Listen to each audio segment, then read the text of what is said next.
How to prevent war? How to maintain peace? These questions have been posed by nations and people throughout history, and oftentimes the answer is deterrence. Where does this concept come from? When is it used? And does it work? In East Africa, a traditional people cultivate a warrior caste to deter cattle thieves and safeguard pasture lands. In the former nation of Czechoslovakia, Western allies debate confronting Hitler or bargaining with him in the run-up to World War II. On far-off islands in the South Atlantic, a British territory is invaded for a perceived lack of defense. The nuclear arms race of the Cold War raises the stakes of deterrent policy. And on the Korean Peninsula, the United Nations must constantly weigh its options in preventing North Korean aggression without starting a war. What choices do leaders make when facing an adversary? How great a price are they willing to pay for peace?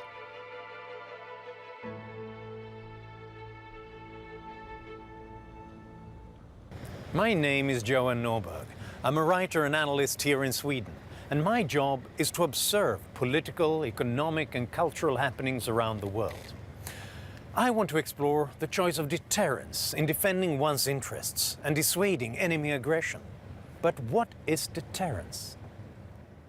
Deterrence is something that everybody learns at school. And the theory is essentially this: if you hit me, I will hit you back. I may even hit you back harder than you hit me, but I will certainly hit you back, so don't hit me. And so deterrence works when an adversary has something you can hold at risk, and you can credibly do that such that they make a different choice. One way of looking at it is that you're trying to avoid a reckoning. War or a fight is a reckoning. It will distill who was strong and who was weak. But you want to prevent that by the stronger power reminding the smaller power that we don't need to go to war to prove this. Is the concept of deterrence unique to our modern world? Is maintaining a credible threat part of human nature?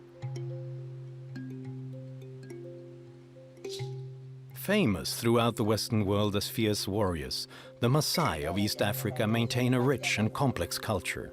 Despite their warrior-like appearance, they are a pastoral people, tied to the land and dependent on their cattle.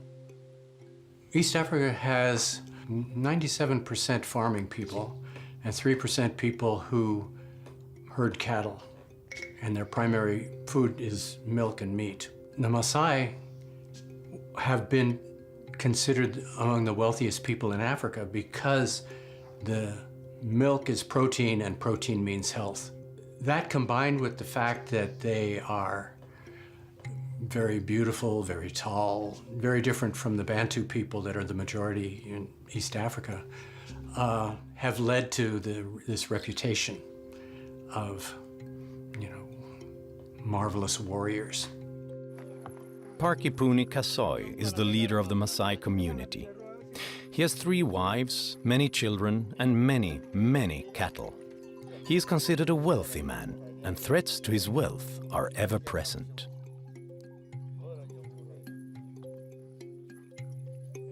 Parkipuni describes a recent incident when a jaguar jumped into the corral full of cattle. He struck it with his throwing club and drove it away. The herd must be protected at all costs, because for the Maasai, cattle are life. Economic anthropologists talk about pastoral people as having large bills and small change. And the small change are the goats and the large bills are the cows. So the Maasai have a way of breaking large bills without killing them.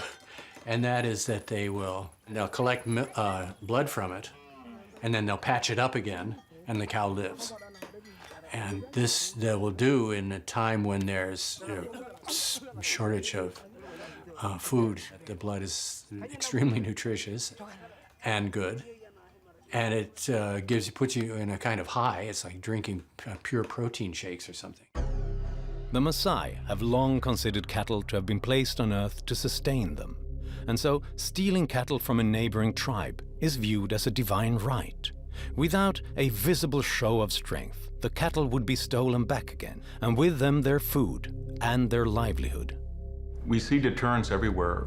It's mostly affiliated with military affairs and national security matters, but deterrence happens in personal relationships, it happens in marriages, it happens in business. My favorite quote is George Seville, the first Marquess of Halifax, and he said, "We don't hang horse thieves because they stole horses. We do it so horses are not stolen."